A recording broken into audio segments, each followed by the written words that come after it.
Visite ministérielle à l'IRAP, l'Institut de recherche en astrophysique et planétologie, un bébé né de l'union entre l'Université Paul Sabatier et le CNRS. Le ChemCam, cette caméra laser placée sur Curiosity, le robot martien, a été conçu ici, ainsi que le projet Spirou, la recherche d'exoplanètes, qui est développé dans ce lieu. Autrement dit, la France scientifique jalouse Toulouse. Toulouse est à l'image de ce que nous voulons faire de la recherche en France et de l'enseignement supérieur, la formation, la recherche, la valorisation et le tout dans une mutualisation où les organismes de recherche, les universités, les entreprises, les start-up soutenues par les collectivités travaillent ensemble pour l'intérêt général. C'est exemplaire, bravo. Alors vous avez dit aussi une chose importante, c'est que les filles se désaffectionnent des sciences. Pourquoi et que faire pour que les jeunes filles passent des bacs S et ensuite aillent à l'UPS par exemple? Alors les jeunes filles passent des bacs S et elles ont de meilleurs résultats que les garçons. Désolée de vous le dire. Elles ont de meilleures moyennes. Elles ont de meilleures moyennes. Mais il y a une représentation culturelle des métiers scientifiques qui visiblement les rebute. Donc il faut leur donner à rêver. Il faut leur donner à imaginer. Et pour les garçons, c'est valable aussi d'ailleurs. Donc Curiosity, c'est sûrement la meilleure source d'attractivité pour la science. Parce qu'on pense à l'origine du monde, à d'autres planètes habitées ou habitables, ou qui ont été habitées un jour, ou qui le seront peut-être plus tard.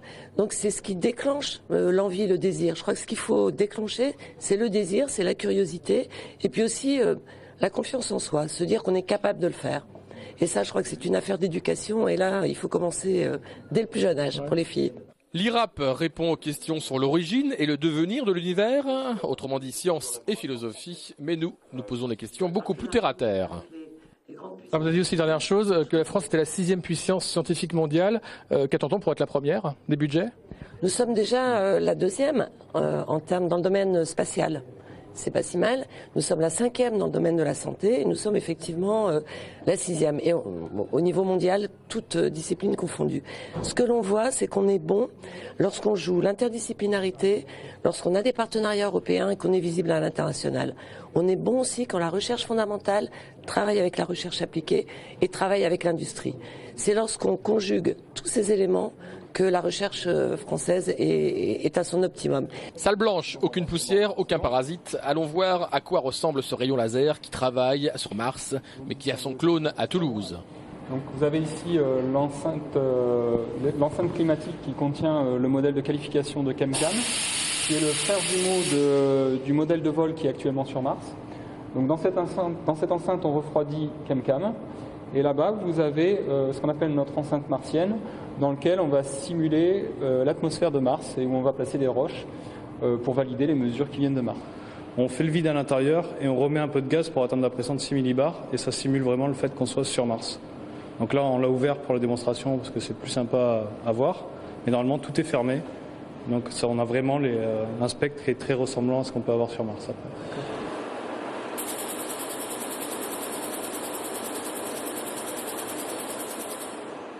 Et les spectros vont sortir des spectres sur les longueurs d'onde couvertes par les spectros et chaque pic va correspondre à un élément, donc du magnésium, du fer, voilà. Vous cherchez quoi en fait à chaque fois? La composition élémentaire des roches. C'est trouver chaque élément qui compose une roche. Voilà, ça c'est ce que fait ChemCam. Il y a plein de roches différentes en Mars, il y a beaucoup de basaltes par exemple qui sont présents comme sur Terre, donc c'est les roches un peu volcaniques.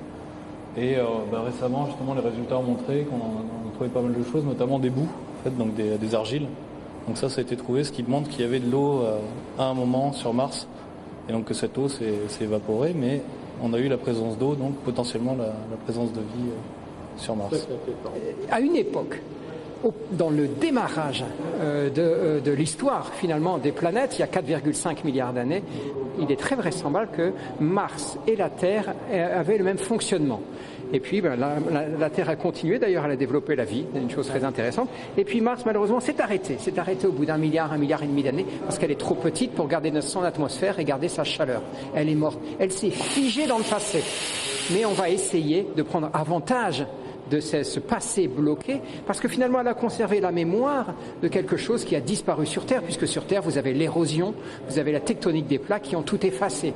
Et donc on a gardé cette mémoire sur Mars, et c'est pour ça que Mars va nous renseigner, on l'espère, sur une thématique fondamentale, comment une planète devient habitable. Alors là, on a des lunettes parce que ce laser, en fait, on ne peut pas jouer à Star Trek. Ici, le laser est très dangereux. Le laser est dangereux. S'il est capable de chauffer une roche à 5 mètres de distance jusqu'à 8000 degrés, il doit faire la même chose sur votre œil. Et donc, si un jour vous voyez avec votre œil notre faisceau laser, vous ne verrez finalement que le sang au fond de votre œil, c'est que vous aurez détruit votre œil. Donc, évidemment, il faut prendre ces précautions. On a différents niveaux de précautions, non seulement ces lunettes, mais d'autres systèmes de sécurité. Ce qui est dangereux sur Mars, mais il n'y a personne a priori pour en souffrir, est aussi dangereux sur Terre. Dernière question, on a vu la ministre venir ici. Est-ce que c'est vraiment le pôle d'excellence de la science française ici actuellement? C'est elle qui l'a dit. Rien à dire. C'est elle qui l'a dit. Elle nous a fait l'honneur et le plaisir de venir nous rendre visite, de mettre en avant nos projets d'habitabilité, que ce soit ChemCam, donc sur Mars, ou bien Spirou, un projet qu'on espère faire un jour de détection d'exoplanètes depuis le sol, depuis ce qu'on appelle les grands télescopes. Donc elle nous a fait ce plaisir de venir. On a l'impression qu'elle était agréablement surprise. Et elle savait ce qu'elle devait attendre, mais de voir l'ambiance dans laquelle ça se passait, notre détermination, peut-être notre excellence. Donc on en est très content. Faut-il dire bravo Toulouse ou bravo la France ? La compétence de la recherche, d'une manière générique, c'est l'État. La chaîne qui permet d'avoir des produits, des applications, des transferts de technologies, de l'innovation, eh bien, amène de la recherche appliquée qui peuvent nous amener, nous, en tant que collectivité territoriale, à créer des structures de transfert, des plateformes, comme on le fait sur Toulouse Motodra Aerospace ou même à l'Oncopole, et en même temps d'avoir, à certains moments, comme la venue, par exemple, de CEA Tech ou de l'IRT, je dirais, à construire, à organiser cette recherche technologique. Mais d'une manière générale, c'est la compétence de l'État parce qu'il faut énormément de moyens.